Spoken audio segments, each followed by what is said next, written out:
ഭരണഘടനയാണ് നമ്മുടെ ശക്തി. ആ ഭരണഘടനയെ സംരക്ഷിക്കുക എന്നുള്ളതായിരിക്കണം നമ്മുടെ ഇലക്ഷൻ കൊണ്ട് നടക്കേണ്ടുന്ന ഒരു കാര്യം. നക്കാപ്പീച്ച തന്നിട്ട് ഞങ്ങൾ നിങ്ങൾക്ക് 250 രൂപ തന്നില്ലേ, 300 രൂപ തരുന്നില്ലേ, അതുകൊണ്ട് ഞങ്ങൾക്ക് വോട്ട് ചെയ്യും, ഞങ്ങൾ ജയിച്ചു കഴിഞ്ഞാൽ വീണ്ടും ഇത് ആവർത്തിക്കാം എന്ന് പറയുന്നതാണോ രാഷ്ട്രീയം? ഫാദർ സ്റ്റാൻസ്വാമി നമ്മുടെയൊക്കെ വേദനയല്ലേ? ഞാനല്ലേ ആ സ്റ്റാൻസ്വാമി? ലിജോ അല്ലേ? നമ്മൾ ഓരോരുത്തരും അല്ലേ? എൻ്റെ ഭയം മുഴുവനും, എൻ്റെ വേദന മുഴുവനും, എൻ്റെ സങ്കടം മുഴുവനും ഇങ്ങനെ അടിമകളായി എഴുതാനും അതിനു വേണ്ടിയിട്ട് വ്യാപരിക്കാനും പ്രവർത്തിക്കാനും ഇറങ്ങിയിരിക്കുന്ന ക്രിസ്തീയർ എന്ന് പറയുന്ന, ക്രൈസ്തവർ എന്ന് പറയുന്ന ആ കൂട്ടരെയാണ് എനിക്ക് ഭയവും, അവരോടാണ് എനിക്ക് വേദനയുള്ളത്. കേരളത്തിലെ സാധാരണ ഹോസ്പിറ്റൽ, നമ്മുടെ ഗവൺമെൻറ് ആശുപത്രികൾ, അവിടെ പോയി കഴിഞ്ഞാൽ കിട്ടുന്നതിൻ്റെ 4/1 ഫെസിലിറ്റീസ് മണിപ്പൂരിലെ മെഡിക്കൽ കോളേജിൽ ഞാൻ കണ്ടില്ല. അത് ശരിക്കും ഇന്ത്യയുടെ മൊത്തം ക്രൈസ്തവ സഭയെ ഭയപ്പെടുത്താൻ വേണ്ടിയിട്ടുള്ള ഒരു തന്ത്രമായിരുന്നില്ലേ? നിങ്ങൾ എന്ത് വിശ്വസിക്കണമെന്നുള്ളതും ഞങ്ങൾ നിശ്ചയിക്കും, അതിനപ്പുറത്തേക്ക് നിങ്ങൾ പോകരുത്. ഭാരതീയരുടെ, ഇന്ത്യക്കാരുടെ കൈകളിലാണ് ഇന്ത്യ ഇരിക്കുന്നത്. അപ്പോൾ അതുകൊണ്ട് നാം ആണ് തീരുമാനിക്കേണ്ടത് എങ്ങനെയാണ് ഇന്ത്യ പോകേണ്ടത്. ഇതിലൂടെ മറ്റൊരു കാര്യം കൂടി അച്ഛനോട് ചോദിക്കാനായിട്ട്, അത് അച്ഛൻ നേരത്തെ പറഞ്ഞ ദേശീയതയിലെ രാഷ്ട്രീയത്തിൽ വരുന്ന പല വിഷയങ്ങളും, നമ്മൾ എന്ത് ഭക്ഷിക്കണം, എന്ത് തിന്നണം, എന്തൊക്കെ നമ്മൾ എന്ത് ചെയ്യണം ഒരു മനുഷ്യൻ, അതെല്ലാം ഭരണത്തിലിരിക്കുന്നവർ തീരുമാനിക്കുന്ന ഒരു കാലഘട്ടത്തിലേക്കാണ് ഇനി നമ്മൾ പോകുന്നത്, നമ്മൾ സൂക്ഷിച്ചില്ലെങ്കിൽ. പക്ഷേ നമ്മുടെ ഒരു ഭരണഘടന നമുക്കുണ്ട്. ഇപ്പോൾ ഈ പറഞ്ഞ പോലെ സവർണരും അവർണരൊക്കെ ഒരുപോലെ, അല്ലെങ്കിൽ അവർണർക്ക് കൂടുതൽ കൊടുക്കുന്ന ഒരു വലിയൊരു ഭരണഘടന, അപ്പോൾ ലോകം മുഴുവൻ വളരെ ഇതായിട്ട് കാണുന്ന, പ്രശംസിക്കുന്ന ഒരു ഭരണഘടന നമുക്ക് ഉണ്ട്. ഈ ഭരണഘടന നമ്മുടെ ഒരു ശക്തി തന്നെയല്ലേ? ഭരണഘടനയാണ് നമ്മുടെ ശക്തി. ആ ഭരണഘടനയെ സംരക്ഷിക്കുക എന്നുള്ളതായിരിക്കണം നമ്മുടെ ഇലക്ഷൻ കൊണ്ട് നടക്കേണ്ടുന്ന ഒരു കാര്യം. ഈ ഭരണഘടനയ്ക്ക് വിഘാതമായിട്ടുള്ള ഭരണഘടനകൾ വരികയോ അതിനെ തിരുത്തപ്പെടുകയോ അതിനെ നീക്കം ചെയ്യപ്പെടുകയോ ചെയ്യുന്ന ഒരു സാഹചര്യം ഉണ്ടായാൽ അങ്ങനെ സംഭവിക്കുക വെച്ചാൽ, അതായത് കഴിഞ്ഞ ദിവസം ഒരു BJP നേതാവ് കഴിഞ്ഞ ദിവസം മാധ്യമങ്ങളോട് പറയുന്നുണ്ടായിരുന്നു, 400 MP സീറ്റ് കൂടുതൽ കിട്ടിയാൽ ഞങ്ങൾ ഭരണഘടന തിരുത്തി എഴുതുന്നു. അങ്ങനെ തിരുത്തി എഴുതുമോ? തീർച്ചയായിട്ടും അതിനുള്ള എല്ലാ സാധ്യതകളും സാഹചര്യങ്ങളും നടന്നുകൊണ്ടിരിക്കുക. ഇപ്പോൾ നമ്മുടെ കേരളത്തിലെ ഒരു ചാനലിൽ, മലയാളം ചാനലിൽ ഒരു പ്രധാനപ്പെട്ട നേതാവ് ഇരുന്ന് ചർച്ചയ്ക്ക്, ഇപ്പോൾ ഭരിക്കുന്ന കേന്ദ്രം, യൂണിയൻ ഗവൺമെൻറ്റിലുള്ള ഉൾപ്പെട്ട് നിൽക്കുന്ന അതിനകത്ത് ഒരു പ്രധാനപ്പെട്ട നേതാവിനോട് ചോദ്യം ചോദിച്ചു. എനിക്ക് തോന്നുന്നു മാതൃഭൂമിയിലെ അഭിലാഷാണ് ചോദിച്ചത്.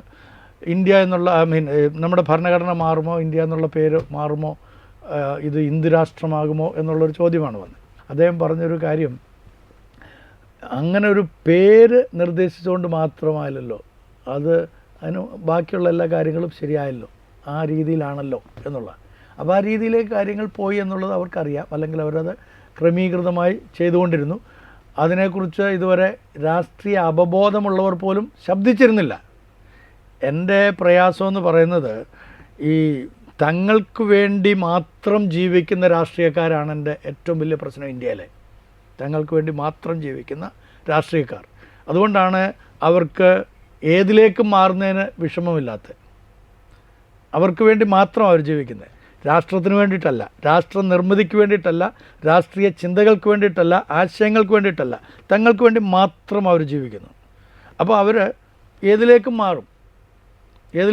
ഇപ്പം നമുക്കറിയാമല്ലോ, കേരള രാഷ്ട്രീയത്തിലും ഇന്ത്യൻ രാഷ്ട്രീയത്തിലും തിളങ്ങി നിന്ന ഒരു വ്യക്തിയുടെ മകൻ ഈ അടുത്ത സമയത്ത് അദ്ദേഹം വേറൊരു ആശയത്തിലേക്ക് പോയി. എങ്ങനെ അദ്ദേഹത്തിന് അത് സാധിച്ചത്? കാരണം അദ്ദേഹത്തിൻ്റെ നിലനിൽപ്പ് മാത്രം, അദ്ദേഹത്തിൻ്റെ അമ്മ തന്നെ ആ കാര്യങ്ങൾ പറഞ്ഞ് നമുക്കറിയാം. അപ്പം എൻ്റെ ഭാവി സുരക്ഷിതമാക്കുക, എൻ്റെ ഒരു കാല് ഉറച്ചു നിന്നാലേ മറ്റേ കാല് ഞാൻ പൊക്കുള്ളൂ എന്ന് വേറൊരു രാഷ്ട്രീയ നേതാവ് പറഞ്ഞത് ഞാൻ ഓർക്കുന്നുണ്ട്. അപ്പം എനിക്ക് വേണ്ടി മാത്രം ചിന്തിക്കുക, അതാണോ ശരിയായ രാഷ്ട്രീയം? ദേശീയ രാഷ്ട്രീയം, അല്ലെങ്കിൽ ദേശീയതയിലെ രാഷ്ട്രീയം എന്ന് പറയുന്നത് രാഷ്ട്രത്തിൻ്റെ പൊതു നിർമ്മിതിയാണ്. എന്നോടൊപ്പം തന്നെ എൻ്റെ അയൽക്കാരനും ഉയർന്നു വരണം, എന്നോടൊപ്പം തന്നെ എൻ്റെ രാഷ്ട്രത്തിലുള്ള എല്ലാവരും ഉയർന്നു വരണം. നമ്മളൊക്കെ ചെറുപ്പം മുതലേ പഠിച്ചിട്ടുള്ള, ചൊല്ലിയിട്ടുള്ളൊരു സത്യപ്രതിജ്ഞയുണ്ട്, എനിക്ക് ഏറ്റവും ഇഷ്ടമാണ്. എൻ്റെ ഹൃദയത്തിൽ എപ്പോഴും ഞാൻ എന്തെങ്കിലും ആരെങ്കിലും സ്നേഹിക്കുന്നുണ്ടെങ്കിൽ, അല്ലെങ്കിൽ എന്തെങ്കിലും ശുശ്രൂഷകൾ മറ്റുള്ളവർക്ക് ചെയ്തു കൊടുക്കുന്നുണ്ടെങ്കിൽ, എന്നെ അതിനുവേണ്ടി പ്രേരിപ്പിക്കുന്ന ഒരു പ്രധാനപ്പെട്ട ഘടകം, ഇന്ത്യ എൻ്റെ രാജ്യമാകുന്നു, എല്ലാ ഇന്ത്യക്കാരും എൻ്റെ സഹോദരി സഹോദരന്മാർ. നമ്മളെടുക്കുന്ന ഒരു ദൃഢപ്രതിജ്ഞ അല്ലേ, കൈ ഉയർത്തി, നമ്മൾ കൈമടക്കി ഉയർത്തി നിർത്തി പറയുന്നൊരു കാര്യമാണ്. അത് നമ്മുടെ നെഞ്ചിൽ നിന്ന്, ഹൃദയത്തിൽ നിന്ന് പറയുന്നൊരു വാക്കാണ്. അപ്പം ആ ഇന്ത്യക്കാരൻ എൻ്റെ സഹോദരി സഹോദരനാണെങ്കിൽ, അവൻ കാട്ടിൽ വസിക്കുന്നവനാണെങ്കിലും നാട്ടിൽ വസിക്കുന്നവനാണെങ്കിലും അവൻ എനിക്ക് തുല്യമായി സൃഷ്ടിക്കപ്പെട്ടവനാണെന്നുള്ള ബോധ്യം ഉണ്ടെങ്കിൽ ഞാൻ അവനെ ചേർത്ത് പിടിക്കും. ഞാൻ അവനെ രാഷ്ട്രീയത്തിൻ്റെ പേരിലോ മതത്തിൻ്റെ പേരിലോ ജാതിയുടെ പേരിലോ അകറ്റി നിർത്തുകയില്ല. കാരണം ദൈവം എല്ലാവരെയും ഉൾക്കൊള്ളുന്നുണ്ടെങ്കിൽ എനിക്കും എല്ലാവരെയും ഉൾക്കൊള്ളാൻ കഴിയണം. അവിടെയാണ് ശരിക്കും ദേശീയതാബോധം കിടക്കേണ്ടത്. അല്ലാതെ നക്കാപ്പീച്ച തന്നിട്ട് ഞങ്ങൾ നിങ്ങൾക്ക് 250 രൂപ തന്നില്ലേ, 300 രൂപ തരുന്നില്ലേ, അതുകൊണ്ട് ഞങ്ങൾക്ക് വോട്ട് ചെയ്യും, ഞങ്ങൾ ജയിച്ചു കഴിഞ്ഞാൽ വീണ്ടും ഇത് ആവർത്തിക്കാം എന്ന് പറയുന്നതാണോ രാഷ്ട്രീയം? അത് ശരിക്കും അടിമകളാക്കാൻ വേണ്ടിയിട്ടല്ലേ? മാത്രമല്ല ഡിജോ, ഇതിനകത്തൊരു പ്രത്യേകത, ഈ രാഷ്ട്രീയക്കാർ, ഞാൻ പറഞ്ഞില്ല തങ്ങൾക്ക് വേണ്ടി മാത്രം ജീവിക്കുന്ന രാഷ്ട്രീയക്കാർ, അവർ ചെയ്യുന്ന ഏത് കാര്യത്തിനും അവർ വലിയ ബോർഡുകളും മറ്റും കാര്യങ്ങളും വെക്കും. എന്നിട്ടത് ഉദ്ഘോഷിച്ചുകൊണ്ടിരിക്കും അവർ, ഞങ്ങൾ ചെയ്തു. ഇത് അവരുടെ കുടുംബത്തിൽ നിന്ന് കൊണ്ടുതരുന്നതാണോ?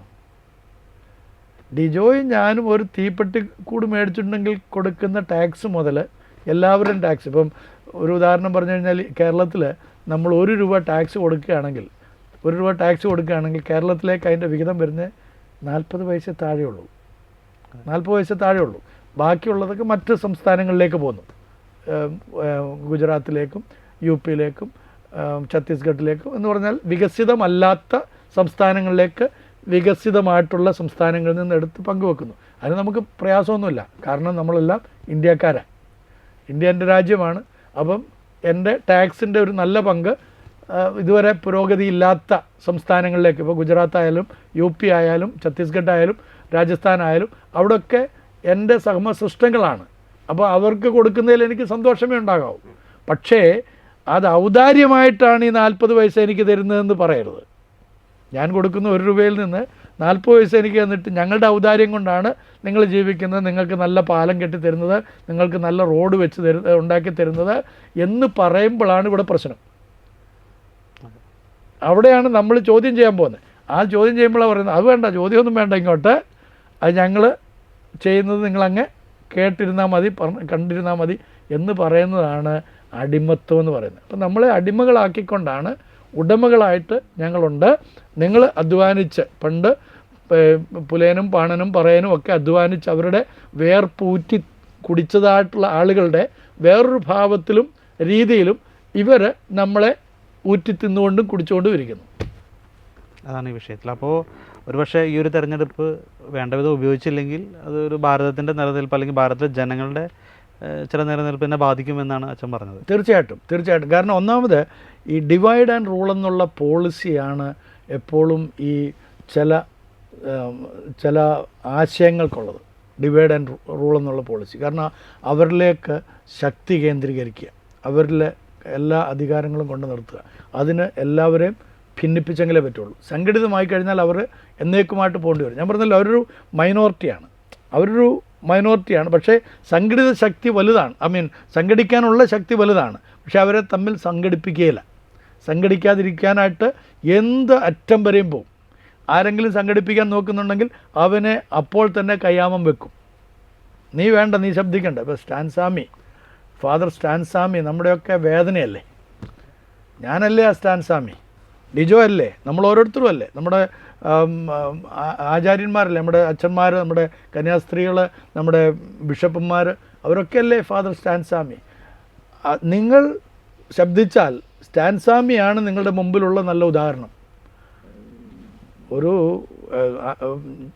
വയോവൃദ്ധനായിട്ടുള്ളൊരു മനുഷ്യൻ തൻ്റെ ജീവിതം മുഴുവനും, അദ്ദേഹത്തിന് വേണമെങ്കിൽ കേരളത്തിലെ ഒരു പട്ടക്കാരനായിട്ട് സൗകര്യത്തോടുകൂടെ തന്നെ ജീവിക്കാമായിരുന്നല്ലേ, എല്ലാ സൗകര്യങ്ങളോടുകൂടെ. എനിക്ക് ഏറ്റവും സങ്കടകരമായി തോന്നിയ ഒരു കാര്യം എന്താ അറിയോ? ഈ ഫാദർ സ്റ്റാൻസാമി, അദ്ദേഹത്തെക്കുറിച്ചുള്ള കാര്യങ്ങളെല്ലാം ഞാൻ കൂടുതലായിട്ട് മനസ്സിലാക്കാനും ഒക്കെ സാധിച്ചു. അന്ന് ഞാൻ പ്രതിഷേധത്തിന് മുൻപന്തിയിൽ നിൽക്കുകയൊക്കെ ചെയ്തു. അപ്പോൾ അതിനകത്ത് മുൻകൈ എടുക്കേണ്ടുന്ന, നമ്മളോടൊപ്പം നിൽക്കേണ്ടിരുന്നതായിട്ടുള്ള ചില ആളുകൾ, ചില ചെറുപ്പക്കാർ, കേരളത്തിലെ ചില ക്രൈസ്തവ സമൂഹത്തിൽ ഉൾപ്പെട്ട് നിൽക്കുന്ന ചെറുപ്പക്കാർ പറഞ്ഞത്, അത് കേന്ദ്രം പറയുന്നതാ ശരി. അപ്പോൾ എനിക്ക് എത്ര ആലോചിച്ചിട്ടും മനസ്സിലാകുന്നില്ല. പാവപ്പെട്ട ആ ട്രൈബൽസിന്, ഗോത്രവർഗ്ഗക്കാർക്ക് അവരുടെ വസ്തുക്കൾ നഷ്ടപ്പെടുന്നു, അവരുടെ ദേശം നഷ്ടപ്പെടുന്നു, അവരുടെ ജീവിതം നഷ്ടപ്പെടുന്നു, അവർ പഴയ അടിമത്തത്തിൻ്റെ ഭാഗമായി തന്നെ കഴിയുന്നു. അപ്പോൾ അവർക്ക് നമുക്കെങ്ങനെയാണോ വിദ്യാഭ്യാസം ലഭിച്ചത്, മിഷണറിമാർ വന്ന് വിദ്യാഭ്യാസം തന്നത്, നമ്മളെ എങ്ങനെയാണോ വളർത്തിയെടുത്തത്, വസ്ത്രം ധരിക്കാൻ നമുക്ക് അവകാശം തന്നത്, ഈ ഇലകളൊക്കെ മാറ്റിച്ച് നമുക്ക് ഒരു മാനവികത തന്നത്, ആ ഒരു രീതിയിലേക്ക് ഇന്നത്തെ ഒരു മിഷണറി എന്നുള്ള നിലയിൽ അദ്ദേഹത്തിന് ചെയ്യാൻ ദൈവം നിയോഗിച്ച, ഈശോതമ്പുരാൻ കൊടുത്തായിട്ടുള്ള ആ വലിയ നിയോഗത്തിൻ്റെ അടിസ്ഥാനത്തിൽ ജനങ്ങളെ സേവിച്ചുകൊണ്ടിരുന്ന ആ മനുഷ്യൻ്റെ പേരിൽ ആരോപിച്ച ആ അന്യായമായിട്ടുള്ള കുരുക്കുകൾ അതത്ര ഭീകരമായിരുന്നു. അത് ശരിക്കും ഇന്ത്യയുടെ മൊത്തം ക്രൈസ്തവ സഭയെ ഭയപ്പെടുത്താൻ വേണ്ടിയിട്ടുള്ള ഒരു തന്ത്രമായിരുന്നില്ലേ? അതാണ് ഞാൻ നേരത്തെ പറഞ്ഞത്, ദേശീയതയിലെ രാഷ്ട്രീയം എന്ന് പറയുന്നത് അവിടെയാണ്. നിങ്ങൾ ശബ്ദിച്ചാൽ നിങ്ങളുടെ പ്രതിപുരുഷന്മാരെ ഞങ്ങളാക്കിയതുപോലെ നിങ്ങളെയും ആക്കും. അത് കഴിഞ്ഞിട്ട് പലരും എന്നോട് പറഞ്ഞിട്ടുണ്ട്, അച്ഛാ അടുത്ത സ്റ്റാൻ സ്വാമി അച്ഛൻ തന്നെയാണ് കേട്ടോ എന്ന്. എനിക്ക് പിന്നെ അതിനകത്ത് വലിയ പേടിയൊന്നും ഇല്ലാത്തതുകൊണ്ട് ഇവർ ഈ പറയുന്നതിലൊന്നും വലിയ നമുക്ക് ശബ്ദിക്കാനായിട്ട് ദൈവം ശബ്ദം തന്നിട്ടുള്ളിടത്തോളം കാലം നമ്മൾ ശബ്ദിക്കും, അതിനകത്ത് യാതൊരു ഇതുമില്ല. പക്ഷെ ഒരു കാര്യം നമ്മൾ ഓർത്തോണം, ഇത് നമ്മുടെ കൈകളിലാണ് ഭാരതം ഇരിക്കുന്നത്, ന്യൂനപക്ഷത്തിൻ്റെ ഇതിലല്ല, ഭാരതീയരുടെ, ഇന്ത്യക്കാരുടെ കൈകളിലാണ് ഇന്ത്യ ഇരിക്കുന്നത്. അപ്പോൾ അതുകൊണ്ട് നാം ആണ് തീരുമാനിക്കേണ്ടത് എങ്ങനെയാണ് ഇന്ത്യ പോകേണ്ടത്. എന്ത് കഴിക്കുമെന്നുള്ളത് എനിക്ക് അവകാശപ്പെട്ടൊരു കാര്യമാണ്. അതിനകത്ത് ഡിജോ കൈ കടത്തിൻ്റെ അവകാശമില്ല, ഉണ്ടോ? ഇല്ല. ഡിജോയ്ക്ക് അധികാരം ഉണ്ടാകാം, അവകാശം സാധ്യതകളുണ്ടാകാം, പക്ഷേ എൻ്റെ അധികാരത്തെ ചോദ്യം ചെയ്യരുത്, എൻ്റെ ഭക്ഷണത്തെ ചോദ്യം ചെയ്യരുത്, എൻ്റെ വസ്ത്രത്തെ ചോദ്യം ചെയ്യരുത്. ഇപ്പോൾ നമുക്കറിയാമല്ലോ, ആശ്രമിൽ നമ്മുടെ അച്ഛന്മാരും സിസ്റ്റേഴ്സും വസ്ത്രം ഏത് ധരിക്കണമെന്ന് ആസാം ഗവൺമെൻറ് തീരുമാനിക്കുമെന്നാണ് പറഞ്ഞത്. അങ്ങനല്ലേ? ശരിയാണോ അച്ഛൻ പറഞ്ഞേ? ശരിയല്ലേ ഞാൻ പറഞ്ഞത്? തീർച്ചയായിട്ടും. അപ്പം നമുക്ക് കർത്താവ് തമ്പുരാൻ തന്നിരിക്കുന്ന ദൗത്യത്തിൽ അതിൻ്റെ ഭാഗമായിട്ടുള്ളവയെല്ലാം തന്നെ ഞങ്ങളാണ് ഇനിയും തീരുമാനിക്കാൻ പോകുന്നത്. അത് കേട്ടാലും അതറിഞ്ഞാലും അത് മനസ്സിലാക്കിയാലും അതിനെതിരെ പ്രതികരിക്കാൻ കഴിയാത്ത ഒരു പറ്റം ആളുകളെ ഇവർ അടിമകളാക്കി വെച്ചിട്ടുണ്ട് കേരളത്തിൽ തന്നെയുണ്ട്. അതാണ് എൻ്റെ ഭയം. എനിക്കിപ്പം മറ്റ് ആളുകളെ അല്ല ഭയം. എൻ്റെ ഭയം മുഴുവനും, എൻ്റെ വേദന മുഴുവനും, എൻ്റെ സങ്കടം മുഴുവനും ഇങ്ങനെ അടിമകളായി എഴുതാനും അതിനു വേണ്ടിയിട്ട് വ്യാപരിക്കാനും പ്രവർത്തിക്കാനും ഇറങ്ങിയിരിക്കുന്ന ക്രിസ്തീയർ എന്ന് പറയുന്ന, ക്രൈസ്തവർ എന്ന് പറയുന്ന ആ കൂട്ടരെയാണ് എനിക്ക് ഭയവും, അവരോടാണ് എനിക്ക് വേദനയുള്ളത്. അച്ഛൻ ഈ മണിപ്പൂർ വിഷയമായിട്ട് ബന്ധപ്പെട്ട് ഒരുപാട് അച്ഛൻ അവർക്ക് വേണ്ടി ഒരുപാട് ഇറങ്ങി തിരിച്ചിട്ടുള്ള വ്യക്തിയാണ്. ഒരുപാട് ചീത്തയും വഴിയൊക്കെ ഇപ്പോഴും അതിനുവേണ്ടി കേട്ടിട്ടുണ്ട്, ചീത്തയും വഴിയൊക്കെ അച്ഛൻ കുറേ കേട്ടിട്ടുണ്ട് ആ വിഷയത്തിൽ. ഈ ഒരു തെരഞ്ഞെടുപ്പിൽ അത് ചർച്ചയാകുന്നുണ്ടോ, അല്ലെങ്കിൽ അത് ബാധിക്കുമോ? തീർച്ചയായിട്ടും. അത് ഇന്ത്യൻ ദേശീയതയിൽ ഒരു സംസ്ഥാനത്തെ ഒഴിവാക്കിക്കൊണ്ട് ബാക്കിയുള്ളവരെല്ലാം കാണാൻ പറ്റില്ല. നമ്മൾ കേരളക്കാരായതുകൊണ്ട് അവിടുത്തെ സംഭവിച്ച നമ്മളെ ബാധിക്കുകയില്ല, ഇറാനിൽ സംഭവിച്ച കാര്യം നമ്മളെ ബാധിക്കുകയില്ല, പലസ്തീനിൽ സംഭവിച്ച കാര്യം ബാധിക്കുകയില്ല, അല്ലെങ്കിൽ ഇസ്രായേലിൽ സംഭവിച്ച കാര്യം ബാധിക്കുകയില്ലെന്നും പറയാൻ പറ്റില്ല. കാരണം ഇത് ലോകം മുഴുവനും തന്നെ ഇന്ന് ഒരു വിരൽത്തുമ്പിലാണ്, ലോകം മുഴുവനും. അപ്പം ഏതെല്ലാം വിധത്തിൽ ക്രൈസ്തവർക്ക് ഉപദ്രവങ്ങൾ ഉണ്ടായിട്ടുണ്ടോ അതെല്ലാം ചർച്ചാ വിഷയം തന്നെയാണ്. മണിപ്പൂരും മാത്രമല്ല, മണിപ്പൂരിലേത് പ്രധാനപ്പെട്ടൊരു വിഷയമാണ്. ഛത്തീസ്ഗഡ് ഒരു വിഷയമല്ലേ? ഛത്തീസ്ഗഡാണ് മണിപ്പൂരിന് മുമ്പേ ഉണ്ടായത്. അത് കേരളത്തിൽ വിഷയമായി തന്നെ ഭവിക്കേണ്ടതാണ്, ചിന്തിക്കേണ്ടതാണ്. ചർച്ചയിലേക്ക് അധികം വരുന്നില്ല. മണിപ്പൂർ വിഷയമാണ് അല്ലാതെ വരുന്നത്. അതെ, അതിന് ഒരു പ്രധാനപ്പെട്ട ഘടകമുണ്ട്. അതിൻ്റെ പ്രധാനപ്പെട്ട ഒരു വിഷയം, മണിപ്പൂരിലെ കുറച്ച് ഈ ജൂതന്മാരുണ്ട്, യഹൂദന്മാരുണ്ട്, ഈ മനശ്ശെ ഗോത്രത്തിലുള്ള. ഈ ക്രൈസ്തവ സമൂഹത്തിന് എപ്പോഴും ഈ അവരോടൊരു വൈകാരികതയുണ്ട്, ഈ യഹൂദന്മാരോട്. അപ്പോൾ അത് അവർക്ക് നഷ്ടപ്പെട്ടതൊക്കെ നമുക്ക് നഷ്ടപ്പെട്ട പോലെ എന്നൊക്കെ ചിന്തിക്കും. അതിനൊന്നും ആവശ്യമുള്ളതല്ല, പക്ഷേ അവരും ഇന്ത്യക്കാരാണ്, ഇന്ത്യൻ ദേശീയതയുടെ ഭാഗമായിട്ടുള്ളതാണ്. അപ്പോൾ അവരെ ബാധിച്ചു. സിനഗോഗ് 2 തകർക്കപ്പെട്ടു എന്നുള്ള ഒരു ചർച്ചാ വിഷയമുണ്ട്. പിന്നെ ദേവാലയങ്ങൾ, ക്രിസ്തീയ ദേവാലയങ്ങൾ 249 ദേവാലയങ്ങൾ 36 മണിക്കൂർ കൊണ്ട് നഷ്ടപ്പെട്ട തീർച്ചയായിട്ടും ചർച്ച ചെയ്യപ്പെടേണ്ടുന്ന കാര്യമാണ്. കാരണം അതിനകത്ത് ആസൂത്രിതമായി നടന്നു എന്നുള്ളതുകൊണ്ട്. ഛത്തീസ്ഗഡിൽ മാത്രമല്ല, UP-യിലെ നമ്മുടെ ഒരു അച്ഛൻ, തൃശ്ശൂർക്കാരനായിരിക്കുന്ന ഒരു സേവ്യർ ബാബു അച്ഛൻ, എല്ലാവരും അച്ഛനെക്കുറിച്ച് കേട്ട് കാണും അല്ലേ? അച്ഛൻ്റെ തന്നെ ഒരു വീഡിയോ ഇറങ്ങിയിട്ടുണ്ടായിരുന്നു. അച്ഛൻ തന്നെ ഒരു വീഡിയോ ഒരു ചാനലുകാർ ഇറക്കിയായിരുന്നു. അച്ഛൻ്റെ കൂട്ടത്തിൽ ഡ്രൈവിങ് ചെയ്യുന്ന ഒരു വ്യക്തിയെ പോലീസ് പിടിച്ചുകൊണ്ട് പോയി. എന്തിനാ? ഈ ഡ്രൈവറുടെ സഹോദരൻ വേറെ ഒരു സഭയിലെ പാസ്റ്ററാണ്. അദ്ദേഹത്തിൻ്റെ പ്രാർത്ഥനയ്ക്ക് ആരാണ്ടൊക്കെ പങ്കെടുത്തു. അപ്പോൾ അതൊരു മതപരിവർത്തനമാണെന്ന് പറഞ്ഞുകൊണ്ട് അദ്ദേഹത്തെ തേടി വന്നപ്പോൾ അദ്ദേഹത്തെ കിട്ടിയില്ല. അദ്ദേഹത്തിൻ്റെ സഹോദരൻ, നമ്മുടെ അച്ഛൻ്റെ ഡ്രൈവറെയും അദ്ദേഹത്തിൻ്റെ കൂടെ നിന്ന 3-4 പേരെയും കിട്ടി. മലയാളികളാണെന്നൊക്കെ പറഞ്ഞ് അവരുടെ പേരുകളൊക്കെ എഴുതി വെച്ച് നേരെ കൊണ്ടുവന്നു. അച്ഛന് വക്കീലും കൂടിയാണ്. അച്ഛൻ അവരെ ഇറക്കാനായിട്ട് വളരെ തന്മയത്വത്തോടുകൂടി പോയതാണ്. LLB ഒക്കെ കഴിഞ്ഞാണല്ലോ. തന്നെയല്ല, അച്ഛൻ അവിടെ അറിയപ്പെടുന്ന ഒരു സാമൂഹിക പ്രവർത്തകനാണ്. അതിൻ്റെ സോഷ്യൽ വർക്കിൻ്റെ ഡയറക്ടറാണ്. പല കോളേജുകളും സ്കൂളുകളും ഉണ്ട്. ആ ദേശവാസികളെല്ലാം അവിടെയാണ് അവരുടെ മക്കളെ വിടുന്നത്. 6000 7000 പിള്ളേരെ കൊണ്ട് പഠിക്കുന്നൊരു സ്ഥാപനമുണ്ട്. അതിനകത്ത് 100-200 പിള്ളേരിൽ താഴെയുള്ളൂ ക്രൈസ്തവ പിള്ളേർ, ബാക്കിയുള്ളവരാണല്ലോ. നമുക്കങ്ങനെ ക്രൈസ്തവരെന്നോ അക്രൈസ്തവരെന്നോ വ്യത്യാസമില്ലല്ലോ. അതാണല്ലോ ക്രൈസ്തവരുടെ എക്കാലത്തെ ഒരു മേന്മ. സഭ മാത്രമേ ഉള്ളൂ മറ്റുള്ളവർക്ക് വേണ്ടി നിലകൊള്ളുന്നത്. സഭ മാത്രമേ ഉള്ളൂ എല്ലാവർക്കും വേണ്ടി. എല്ലാവരും അധ്വാനിക്കുന്നവരും ഭാരം ചുമക്കുന്നവരുമായുള്ളവരെ എല്ലാവരും എൻ്റെ അടുക്കൽ വരുവാൻ, ഞാൻ നിങ്ങളെ ആശ്വസിപ്പിക്കാമെന്ന് അരുളി ചെയ്ത ഈശോയുടെ വചനം ശരിയായ വിധത്തിൽ നോക്കുന്നവരാണ് നമ്മൾ. അപ്പം അച്ഛൻ വളരെ ആഗ്രഹത്തോട് അവരെ ഇറക്കി കൊണ്ടുവരാനായിട്ട് ചെന്നു. അച്ഛൻ്റെ പേരും അഡ്രസ്സും ആധാർ കാർഡും മറ്റുമൊക്കെ ചോദിച്ചു. അതെല്ലാം എടുത്ത് കൊടുത്തു. അച്ഛൻ അവരൊക്കെ ഇറക്കി കൊണ്ടുവരാനല്ലേ. പക്ഷെ അച്ഛനെ പിടിച്ചകത്താക്കി. അച്ഛൻ അറിഞ്ഞുകൂടാ എന്തിനാ അച്ഛനെ അകത്താക്കിയിരിക്കുന്നതെന്ന്. അച്ഛൻ അവിടെ കിടക്കേണ്ടി വന്നു. പക്ഷെ അവിടെ വെച്ച് അച്ഛൻ സഹനത്തിൻ്റെ ആ നേർപ്പാതകൾ മനസ്സിലാക്കാനായിട്ടും ജീവിതത്തിൽ പ്രാർത്ഥനാ ജീവിതത്തിൻ്റെ മഹത്വം മനസ്സിലാക്കാനും പുറത്തു വന്നു കഴിഞ്ഞിട്ട് ഇപ്പം കേസ് നടന്നുകൊണ്ടിരിക്കുക. അപ്പോൾ എന്തിനാണ് അച്ഛനെ അറസ്റ്റ് ചെയ്തതെന്ന് ഇതുവരെ അച്ഛൻ അറിഞ്ഞുകൂടാ. എത്രയോ ക്രിസ്തീയ വിശ്വാസികൾക്ക് അത് അറിഞ്ഞുകൂടാ. അവർ ദൈവത്തെ ആരാധിക്കാൻ കൂടി. അതുകൊണ്ട് ഞാൻ പറഞ്ഞത്, നിങ്ങൾ എന്ത് വിശ്വസിക്കണമെന്നുള്ളതും ഞങ്ങൾ നിശ്ചയിക്കും, അതിനപ്പുറത്തേക്ക് നിങ്ങൾ പോകരുത്. ഞങ്ങൾ വെച്ചിരിക്കുന്ന വരമ്പുകളെ നിങ്ങൾ ലംഘിച്ചാൽ നിങ്ങൾ അകത്താകും എന്നുള്ള 29 പേരെയാണ് ഈ അടുത്ത സമയത്ത് ഒരു സംഘടന, ADF എന്ന് പറയുന്ന സംഘടന പോയി ഇറക്കിക്കൊണ്ടുവന്ന പല സന്ദർഭങ്ങളായിട്ട്. ഇനിയും കുറേ പേര് കിടക്കുകയാണ് UP-യിൽ. മനസ്സിലായില്ലേ? അപ്പം മനുഷ്യനെ മനുഷ്യനാക്കി എടുക്കാനുള്ള ഉദ്യമത്തിൽ നിന്ന് വിഘാതമായിട്ടുള്ള പ്രവൃത്തികളാണ് നമ്മുടെ രാഷ്ട്രീയ നേതാക്കന്മാർ ഇപ്പോൾ ചെയ്തുകൊണ്ടിരിക്കുന്നത്. അപ്പോൾ അങ്ങനെയുള്ള ഒരു ഭരണകൂടമാണോ നമുക്ക് വേണ്ടുന്നത്? സ്വാതന്ത്ര്യത്തോടുകൂടെ എൻ്റെ വിശ്വാസത്തിൽ നിൽക്കാനും ഞാൻ വിശ്വസിക്കുന്നത് പാലിക്കാനും ആചരിക്കാനും പ്രചരിപ്പിക്കുവാനുമുള്ള ഭരണഘടന എനിക്ക് തന്നിരിക്കുന്ന സ്വാതന്ത്ര്യം മുറുകെ പിടിക്കാനുള്ള അധികാരം ഉണ്ടാകേണ്ടതിന് വേണ്ടിയിട്ടാണോ ഞാൻ നിൽക്കേണ്ടത്? അതാണ് ചോദ്യം. ഈ അവസാനമായിട്ട് നമ്മുടെ ഈ ഒരു ഇലക്ഷൻ നടക്കുമ്പോൾ നമ്മുടെ ഭാരതത്തിലെ, പ്രത്യേകിച്ച് കേരളത്തിലെ ജനങ്ങളോട് എന്താണ് പറയാനുള്ളത്? എനിക്ക് പറയാനുള്ളത്, ഇന്ത്യ എൻ്റെ രാജ്യമാകുന്നു എന്നുള്ള എല്ലാവരും ഓർത്തുകൊള്ളണം. നമ്മുടെ ഓരോരുത്തരുടെ രാജ്യമാണ്. ഈ ഇന്ത്യയെ വിഭജിക്കാനായിട്ട് നമ്മൾ ഒരിക്കലും അനുവദിച്ചുകൂടാ. ഇന്ത്യയെ വിഭജിക്കാൻ തക്കവണ്ണമുള്ള ഒരുപാട് വാദമുഖങ്ങൾ കൊണ്ടുവരും. ഇന്ത്യ എന്ന് ഞാൻ പറയുമ്പോൾ ഇതിനകത്ത് എല്ലാ ജാതി മത വർഗ വർണ്ണ വ്യത്യാസങ്ങളും ഉൾപ്പെട്ടവരുണ്ട്. അവരെ പല സംസ്കാരങ്ങളുള്ളവരാണ്. ഹിന്ദി ഭാഷ സംസാരിക്കും. ഇപ്പോൾ ഹിന്ദി ഭാഷയെക്കുറിച്ച് പറയുമ്പോൾ അഭിമാനത്തോടുകൂടി നമുക്ക് പറയാൻ കഴിയുന്നത് എന്താണ്? ദേശീയതാബോധം കൊണ്ടുവരാനായിട്ടൊരു ഭാഷ വേണമായിരുന്നു.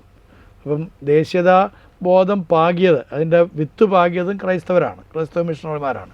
അപ്പം ആ വിത്ത് പാകുക മാത്രമല്ല, അത് മുന്നോട്ട് ചലിപ്പിക്കണമായിരുന്നെങ്കിൽ ഈ സ്റ്റാറ്റിക് കമ്മ്യൂണിറ്റിയെ, നിശ്ചല സമൂഹത്തെ ഒരു ഡൈനാമിക് സൊസൈറ്റിയായിട്ട്, ചലനാത്മക സമൂഹമായിട്ട് മാറ്റണമായിരുന്നെങ്കിൽ അതിനൊരു ഭാഷ ആവശ്യമായിരുന്നു.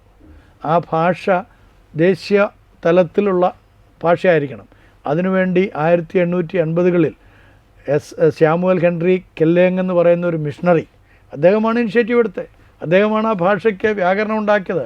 അദ്ദേഹമാണ് ആ ഭാഷ ഉണ്ടാക്കിയത്. ഇന്നിപ്പം പല ആളുകളും അതിൻ്റെ പിതൃത്വം ഏറ്റെടുക്കാനായിട്ടൊക്കെ ഓടി നടക്കുന്നുണ്ടെങ്കിലും ചരിത്രം വളരെ പ്ലെയിനായിട്ട് രേഖപ്പെടുത്തിയിരിക്കുക. അതുകൊണ്ട് ചരിത്രം മറന്നുകൊണ്ട് നമ്മൾ പ്രവർത്തിച്ചാൽ വീണ്ടും നമ്മൾ അടിമത്തത്തിലേക്ക് പോകും. നമ്മളെ സ്വതന്ത്രരാക്കാൻ വേണ്ടി യേശുക്രിസ്തു പറഞ്ഞു, പുത്രൻ നിങ്ങൾക്ക് സ്വാതന്ത്ര്യം വരുത്തിയാൽ നിങ്ങൾ സാക്ഷാൽ സ്വതന്ത്രർ. അപ്പം ആ സാക്ഷാൽ സ്വാതന്ത്ര്യം പ്രാപിച്ചുകൊണ്ട് അന്യോന്യം സ്നേഹിച്ചും ആദരിച്ചും നിൽക്കത്തക്കവണ്ണം, ചേർത്ത് പിടിച്ച് നിൽക്കത്തക്കവണ്ണമുള്ള ഒരു ഭരണകൂടമായിരിക്കണം നമുക്ക് വേണ്ടുന്നത്. അപ്പോൾ അതായിരിക്കണം നമ്മുടെ മനസ്സിൽ തളം കെട്ടേണ്ടുന്ന കാര്യം. നമ്മൾ വോട്ട് ചെയ്യുമ്പോൾ എൻ്റെ രാജ്യം എങ്ങനെയാകണം? മറ്റൊരാളായിരിക്കരുത് എനിക്ക് വേണ്ടി തീരുമാനമെടുക്കുന്നത്. ഞാൻ തന്നെ തീരുമാനിക്കാനും എനിക്ക് വിശ്വസിക്കുവാനും എനിക്കത് പ്രചരിപ്പിക്കുവാനും എനിക്ക് ആരാധിക്കുവാനും എനിക്ക് ഭക്ഷിക്കുവാനും ഉള്ള സ്വാതന്ത്ര്യം എൻ്റെ ജനാധിപത്യബോധം. മാത്രമല്ല, ഒരു കാര്യം കൂടെ, നമുക്ക് പ്രിയാമ്പിളെന്നുണ്ടല്ലോ ഭരണഘടനയുടെ. ആ പ്രിയാമ്പിളിൽ 4 തൂണുകളുണ്ട്. അതിനകത്ത് നീതി, തുല്യനീതി. ഈ തുല്യനീതി എല്ലാവർക്കും അവകാശപ്പെട്ട നീതി. ആ തുല്യനീതിയോടൊപ്പം തന്നെ ഉള്ളതാണ് ലിബർട്ടി, സ്വാതന്ത്ര്യം. അതിനോടൊപ്പമുള്ളതാണ്, ഒപ്പം വെക്കേണ്ടുന്നതാണ് നമ്മുടെ ഇക്വാലിറ്റി, തുല്യത. അതിനോട് ചേർത്ത് പിടിക്കുന്ന ഒന്നാണ് സാഹോദര്യം, ഫ്രിറ്റേണിറ്റി. അപ്പം ഇത് 4ഉം സംരക്ഷിക്കപ്പെടുവാൻ ഇടയാകുന്നത് ഏത് ഐഡിയോളജിയിലൂടെയാണ്? ഇതിന് 4നും കത്തിവെക്കുന്നത്, ഇത് വെട്ടിക്കളയാനായിട്ട് ശ്രമിക്കുന്നത്, ഇത് മാന്തിക്കളയാനായിട്ട് ശ്രമിക്കുന്നത് ഏത് ഐഡിയോളജിയാണ്? അത് മാത്രം ചിന്തിച്ച് നമ്മൾ വോട്ട് ചെയ്ത് കഴിഞ്ഞാൽ നമ്മുടെ രാജ്യം സുഗമമായിട്ട് മുന്നോട്ട് പോകും. അച്ഛാ, ഇങ്ങനെയുള്ള പല വിഷയങ്ങൾ പറയുമ്പോഴും, ഇപ്പോൾ പഴയ കാലഘട്ടത്തിലേക്ക് പോകും എന്നൊക്കെ രീതിയിൽ അച്ഛൻ പറയുമ്പോഴും, ഇന്ത്യയുടെ ഇപ്പോഴത്തെ ഒരു വികസനം അത് നമ്മൾ നോട്ട് ചെയ്യേണ്ട കാര്യം തന്നെയാണല്ലോ. ഇപ്പോൾ ലോക രാജ്യങ്ങൾ തന്നെ ഇന്ത്യയെ നോക്കിക്കാണുന്നു, ബഹുമാനിക്കുന്നു, അല്ലെങ്കിൽ ഇന്ത്യയുടെ ഒരു സ്റ്റാൻഡ് എന്താണെന്ന് അവർ നോക്കുന്നു ഏതൊരു വിഷയം വന്നാലും. അപ്പോൾ അത്രമാത്രം ലോകം മുഴുവൻ ഇന്ത്യ ഇന്ന് അറിയപ്പെടുന്ന ഒരു രാജ്യമായി മാറി. ഇന്ത്യയിലെ ചില മറ്റ് വിഷയങ്ങൾ, ഇപ്പോൾ റോഡ് ഗതാഗതം അങ്ങനെയുള്ളതെല്ലാം വളരെയധികം ഡെവലപ്ഡ് ആയിരിക്കുകയാണ്. ഈ ഒരു വിഷയത്തിലും ഇങ്ങനൊരു സംഭവം, അല്ലെങ്കിൽ അച്ഛൻ നേരത്തെ പറഞ്ഞ ഒരു ദേശീയതയിലെ രാഷ്ട്രീയത്തിലെ ചില വിഷയങ്ങൾ, അത് തമ്മിൽ എങ്ങനെ പൊരുത്തപ്പെടാൻ? സുപ്രധാനമായിട്ടുള്ളൊരു ചോദ്യം തന്നെയാണ്. ആളുകൾ പറയുന്നത് പലപ്പോഴും പ്രൊജക്റ്റ് ചെയ്യുന്നത് അത് തന്നെയാണ്. പക്ഷേ നമ്മൾ ഈ വികസനം എന്ന് പറയുന്നത് മറ്റൊരാളെ ആശ്രയിക്കാതെ പരസഹായം കൂടാതെ ജീവിക്കാൻ കഴിയുന്ന സാഹചര്യം ഒരു ദേശത്തുണ്ടാകുമ്പോഴാണ്, ഒരു രാജ്യത്തുണ്ടാകുമ്പോഴാണ്, രാജ്യത്തിലെ ജനങ്ങൾക്കുണ്ടാകുമ്പോഴാണ്. നേരത്തെ ഞാൻ സൂചിപ്പിച്ചു, റേഷൻ അരി കൊണ്ട് മാത്രമേ ഇപ്പോഴും എനിക്ക് ജീവിക്കാൻ കഴിയുള്ളെങ്കിൽ എനിക്ക് കിട്ടുന്ന 1600 രൂപ അല്ലെങ്കിൽ 1500 രൂപ പെൻഷൻ, അതിൽ യൂണിയൻ ഗവൺമെൻറ് തരുന്നതും സ്റ്റേറ്റ് ഗവൺമെൻറ് തരുന്നതും, അതിനെ മാത്രം ആശ്രയിച്ച് ജീവിക്കേണ്ടി വരുന്ന, അതിൻ്റെ ഉള്ളിൽ നിന്നുകൊണ്ട് മാത്രം ചികിത്സിക്കേണ്ടുന്ന, അതിൻ്റെ ഉള്ളിൽ നിന്നുകൊണ്ട് മാത്രം ഭക്ഷിക്കേണ്ടുന്ന ഒരു സാഹചര്യം ഉണ്ടായാൽ ഞാനും എൻ്റെ ദേശവും ഡെവലപ്ഡാണോ? ഇപ്പം നമ്മുടെ അധ്വാനത്തിൻ്റെ നല്ല പങ്കും നികുതിയായിട്ട് നമ്മൾ കൊടുക്കുന്നു. ഉദാഹരണത്തിന് നമുക്കറിയാവുന്ന പോലെ പെട്രോൾ നികുതി, ഫ്യൂവലിൻ്റെ അല്ലേ, പെട്രോളും ഡീസൽ, നമ്മളൊക്കെ വണ്ടി ഉപയോഗിക്കുന്നവരാണ്. ഒരു പക്ഷെങ്കിൽ ഏറ്റവും കൂടുതൽ ഒരു മാസം വണ്ടിക്ക് വേണ്ടി പെട്രോൾ ഡീസൽ അടിക്കുന്ന ഒരു വ്യക്തിയാണ് ഞാൻ. എൻ്റെ നല്ല പങ്ക് എമൗണ്ടും അതിന് വേണ്ടിയിട്ടാണ് ചിലവഴിക്കുന്നത്. അപ്പം ഞാൻ എൻ്റെ സർക്കാരിന്, യൂണിയൻ സർക്കാരിന് നല്ലൊരു തുകയാണ് കൊടുക്കുന്നത്. അതോടൊപ്പം തന്നെ സ്റ്റേറ്റ് ഗവൺമെൻറ്റിന് ഞാൻ കൊടുക്കുന്നുണ്ട്. അപ്പം അതിൽ നിന്ന് എടുക്കുന്ന വരുമാനങ്ങൾ, എന്നെ കൂടുതൽ ചൂഷണം ചെയ്തുകൊണ്ട് എടുക്കുന്ന വരുമാനങ്ങൾ എനിക്കും എൻ്റെ ദേശത്തിനും പ്രയോജനപ്പെടുന്നില്ലെങ്കിൽ അതൊരു വികസനമായിട്ട് എനിക്ക് കണക്കാക്കാൻ പറ്റില്ല. ഈ വികസനം എന്ന് പറയുന്നത് യഥാർത്ഥത്തിൽ എല്ലാ സ്ഥലങ്ങളിലും വിദ്യാഭ്യാസം ജനങ്ങൾക്കുണ്ടാക്കുകയും അതോടൊപ്പം തന്നെ തൊഴിൽ മേഖലകളെ സൃഷ്ടിക്കുകയും ചെയ്യുമ്പോഴാണ്. ഇപ്പോൾ എന്തുകൊണ്ടാണ് നമ്മുടെ രാജ്യത്ത് നിന്ന്, ഇപ്പോൾ കേരളത്തിൽ നിന്ന് മാത്രമല്ല, കേരളത്തിൻ്റെ വെളിയിലുള്ള സംസ്ഥാനങ്ങളിൽ നിന്നുമൊക്കെ ധാരാളം ചെറുപ്പക്കാർ തൊഴിൽ തേടി മറ്റ് രാജ്യങ്ങളിലേക്ക് ചേക്കേറുക. അവിടെ ചെന്നിട്ട് അവർ ചെയ്യുന്ന ജോലി എന്താ? ഇവിടുന്ന് MBA കഴിഞ്ഞവർ, MTech കഴിഞ്ഞവർ, BTech കഴിഞ്ഞ് മറ്റു പല കോഴ്സുകളും കഴിഞ്ഞിട്ട് അവിടെ ചെന്നിട്ട് ആരോ പറഞ്ഞതുപോലെ പാത്രങ്ങൾ മോറുന്ന കടകളിൽ പോയി പാത്രം മോറി ജീവിക്കേണ്ടുന്ന ഒരു ഗതികേടിലേക്ക് കൊണ്ടെത്തിച്ചിരിക്കുന്നത്. അതിനെ നമ്മൾ നമ്മുടെ രാജ്യത്തിൻ്റെ വികസനമായിട്ടാണോ പറയേണ്ടത്? അപ്പോൾ 10 റോഡുണ്ടായി, 21 എയിംസ് ഉണ്ടായി. ഞാൻ ചിന്തിക്കുന്നത് എങ്ങനെയാണ്, ആരെയും ഞാൻ ബ്ലെയിം ചെയ്യല്ല, ആരെയും എഴുത്തുകയല്ല. പക്ഷെ നമ്മൾ നിഷ്പക്ഷമായിട്ട് ചിന്തിച്ചു കഴിഞ്ഞാൽ ഒരു സർക്കാർ 10 വർഷം ഭരിക്കുന്ന ഒരു സർക്കാർ, അപ്പോൾ അവർക്കൊരു തുടർച്ച കിട്ടിയല്ലോ. ആദ്യത്തെ 5 വർഷത്തേക്ക് മാത്രമായിരുന്നെങ്കിൽ അവർക്ക് പറയാം ഞങ്ങൾക്ക് 5 വർഷം കൊണ്ട് അധികം ഒന്നും ചെയ്യാൻ കഴിഞ്ഞില്ല. 10 വർഷം കിട്ടുമ്പോൾ ഒന്നിൻ്റെ തുടർച്ചയായിട്ട് തന്നെയാണ്. ഓരോ വർഷം 2 എയിംസ് രൂപപ്പെടുകയായിരുന്നെങ്കിൽ നമ്മുടെ രാജ്യത്ത് ഇപ്പോൾ എത്ര എണ്ണം ഉണ്ടായേനെ? ഓക്കെ, ആദ്യം ഉണ്ടാക്കിയത് കൂടാതെ ചെയ്യായിരുന്നെങ്കിൽ. ഇനിയും ഓരോ സംസ്ഥാനങ്ങളിലും അറ്റ്ലീസ്റ്റ് ഓരോ എയിംസെങ്കിലും ഓരോ സംസ്ഥാനത്തിൽ, all India medical science institute ഓരോ സംസ്ഥാനങ്ങളിലേക്ക് കൊടുക്കുകയായിരുന്നെങ്കിൽ ഇന്ന് എല്ലാ സംസ്ഥാനങ്ങളിലും അത് ഉണ്ടാകത്തില്ലായിരുന്നോ? ഉണ്ടാകില്ലായിരുന്നോ? ഉണ്ടാകും. ഇപ്പം ഞാൻ അതിശോക്തി പറയല്ല, കേരളത്തിലെ സാധാരണ ഹോസ്പിറ്റൽ, നമ്മുടെ ഗവൺമെൻറ് ആശുപത്രികൾ, അവിടെ പോയി കഴിഞ്ഞാൽ കിട്ടുന്നതിൻ്റെ 4/1 ഫെസിലിറ്റീസ് മണിപ്പൂരിലെ മെഡിക്കൽ കോളേജിൽ ഞാൻ കണ്ടില്ല. എൻ്റെ നാട്ടിലുള്ള ഒരു സാധാരണ ഡിസ്ട്രിക്റ്റ് ഹോസ്പിറ്റലിലുള്ള സൗകര്യത്തിൻ്റെ 4/1 സൗകര്യം പോലും അവിടെ ഇല്ലായിരുന്നു. ഞാൻ കണ്ട കാഴ്ച, ഗർഭിണിയായിരിക്കുന്ന ഒരു സ്ത്രീയുടെ ചാപിള്ളയാണ്, അതിനെ ഓപ്പറേറ്റ് ചെയ്തെടുക്കാൻ പോലും നിവൃത്തിയില്ലാതെ മരണത്തോട് മല്ലടിക്കുന്ന ഒരു സ്ത്രീയെ ഞാൻ അവിടെ കണ്ടത്. ബുള്ളറ്റ് വന്ന് നെഞ്ചിൽ പതിച്ചിട്ട് അതെടുത്ത് കളയാൻ കഴിയാതെ, അത് വെച്ച് ശ്വസിക്കാൻ കഴിയാതെ വേദനിച്ച് നിലവിളിക്കുന്ന ആളുകളെ ഞാൻ അവിടെ കണ്ടത്. മണിപ്പൂരിൻ്റെ കാര്യമാണ് പറഞ്ഞത്, ചുരാചാൻപൂർ എന്ന് പറഞ്ഞ സ്ഥലത്ത് ഉള്ള മെഡിക്കൽ കോളേജിൻ്റെ കാര്യമാണ്. അതേപോലെ ഛത്തീസ്ഗഡിൽ നിങ്ങൾ പോയിക്കോ, അവിടുത്തെ വൃത്തിഹീനമായിട്ടുള്ള ഒരുപാട് അനുഭവങ്ങളാണ് നമുക്ക്.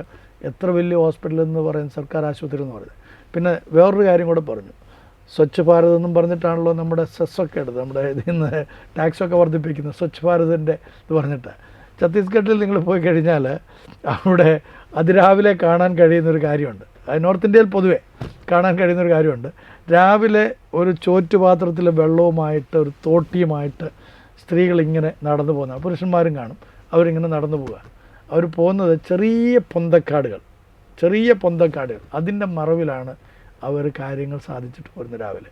അപ്പം വെള്ളം അതിന് വേണ്ടിയിട്ടാണെന്ന് പറയുന്നത്. മറ്റെന്തിനാണ് എന്നോട് ഡിജോ ചോദിച്ചു കഴിഞ്ഞാൽ, ആ തോട്ടി അവർ തിരിച്ചു വരുമ്പോൾ ആരാൻ്റെയും പറമ്പിൽ നിൽക്കുന്നതായിട്ടുള്ള എന്തെങ്കിലും ഫലവൃക്ഷങ്ങൾ അത് പറിച്ചെടുക്കാനും അതോടൊപ്പം തന്നെ പൂക്കൾ പറിച്ചെടുത്തുകൊണ്ട് വന്ന് പൂജ നടത്താനും കർമ്മങ്ങൾ നടത്താനുമാണ്. അപ്പോൾ ഈ രീതിയിലുള്ള ഒരു ജനസമൂഹം ഭൂരിപക്ഷമായിരിക്കുന്ന ഒരു നാട്, ഒരു രാജ്യം ഉള്ളപ്പോൾ 90% ആളുകളും ഈ വിധത്തിലായിരിക്കുമ്പോൾ അതിനെ വികസിതമെന്നാണോ വിളിക്കുന്നത്, അതൊരു വികസനമാണോ, അതോ ഇനി അവികസിത രാജ്യമായിട്ടാണോ നമ്മൾ കാണേണ്ടത്? അപ്പം ലോകത്തിൻ്റെ മുമ്പാകെ നമുക്ക് ഇപ്പം ഞാൻ ഇന്ത്യയിൽ നിന്ന് ചെല്ലുന്നൊരു വ്യക്തി, എൻ്റെ സംസാരവും എൻ്റെ ആഹാര രീതികളും എൻ്റെ ഇടപാടുമൊക്കെ കാണുമ്പോൾ എന്നെപ്പോലെ തന്നെയാണ് ബാക്കിയുള്ള എല്ലാ ഭാരതീയരും എന്നൊരു ചിന്ത ഒരു ലോക ജനതയ്ക്കുണ്ടായാൽ അത് ആണോ ശരിക്കുള്ള ഇന്ത്യ? ആ ചിന്ത ഉണ്ടായതുകൊണ്ട് ആയില്ലല്ലോ. 14 ലക്ഷം രൂപയുടെ ഒരു സൂട്ട് ധരിച്ചുകൊണ്ട് ഒരു വ്യക്തി ലോക നേതാക്കന്മാരുടെ മുമ്പിൽ പ്രത്യക്ഷപ്പെടുമ്പോൾ എല്ലാവരും ഈ 14 ലക്ഷം രൂപയുടെ സൂട്ടാണ് ധരിച്ചു വച്ചിരിക്കുന്നത് എന്ന് ആരെങ്കിലും ചിന്തിച്ചാൽ അതാണ് വികസിതമെന്ന് പറയുന്നതെങ്കിൽ എനിക്ക് അതിനോട് യോജിപ്പില്ല.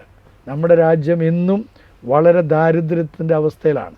അതിൻ്റെ കാരണക്കാർ രാഷ്ട്രീയ ഭുങ്കുവന്മാരാണ്.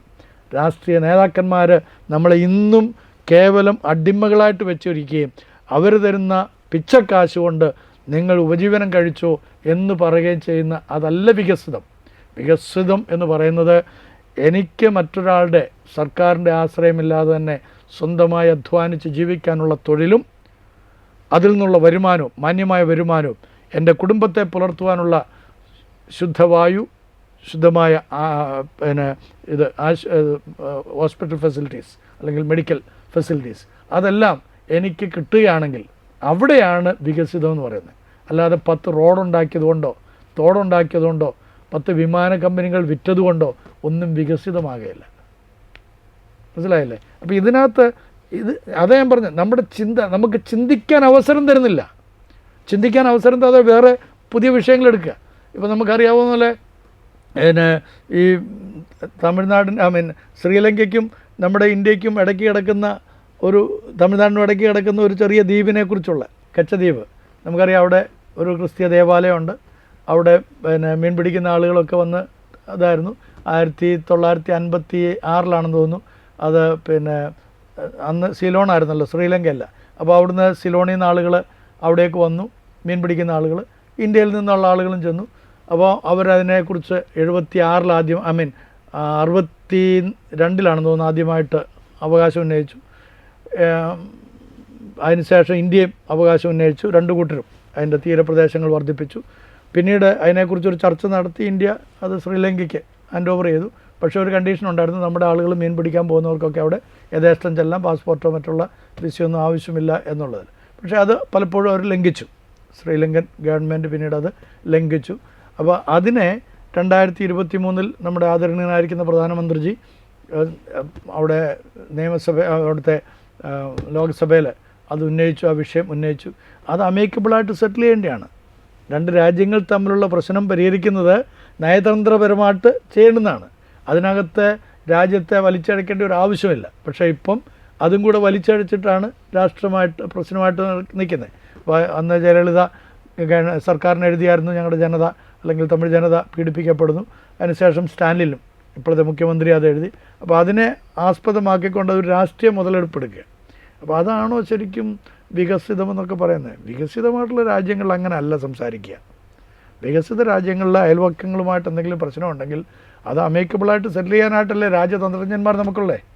അവരെ വിട്ട് അത് ചെയ്യിക്കുക, അത് അവിടെ കൊണ്ട് അവസാനിപ്പിക്കുക. അത് പിന്നെ വേറൊരു ട്രെൻഡായിട്ട് കൊണ്ടുവരികയും ആളുകളെ ഭയപ്പെടുത്തുകയും അരക്ഷിതാവസ്ഥ മനുഷ്യൻ്റെ മനസ്സിലേക്ക് കൊടുക്കുകയൊക്കെ ചെയ്യുന്നത്, അതൊന്നും വികസനത്തിൻ്റെ ഭാഗമല്ല. അതൊക്കെ ഇപ്പോഴും നമ്മൾ ചാപിള്ളകളെ പോലെ ജീവിക്കുന്നു എന്നുള്ളതിൻ്റെ തെളിവുകളാണ്. തീർച്ചയായിട്ടും ഈ ഒരു 2024 ലോക്സഭാ തെരഞ്ഞെടുപ്പിൽ ഓരോ ഭാരതീയനും ശ്രദ്ധിക്കേണ്ട, അല്ലെങ്കിൽ അവർ മനസ്സിൽ വെക്കേണ്ട വളരെ പ്രധാനപ്പെട്ട ചില വിഷയങ്ങളാണ് അച്ഛൻ ഇവിടെ ഉന്നയിച്ചത്. താങ്ക് യു അച്ഛാ, ഇത്ര നേരം ഞങ്ങളോടൊപ്പം ചെലവഴിച്ചതിനും വളരെ പ്രധാനപ്പെട്ട ചില കാര്യങ്ങൾ ഞങ്ങളോട് സംസാരിച്ചു. നന്ദി. Thank you.